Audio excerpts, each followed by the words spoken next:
welcome back to our channel. In today's video, you're gonna see how to change Instagram username without losing followers. So let's head over to Instagram first.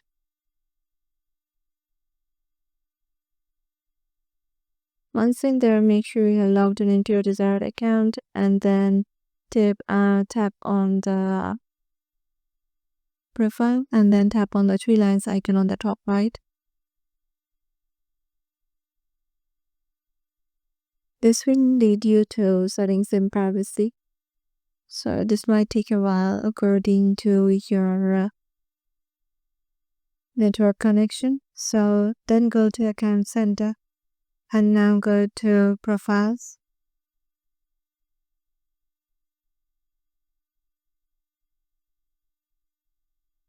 Now select your Instagram account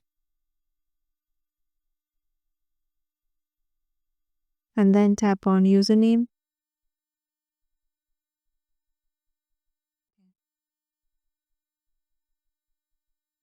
And then you can change the username and make sure the username is available, otherwise it won't be set. And make sure to tap on save once you are done. And you can't change your username after changing once after 40 days.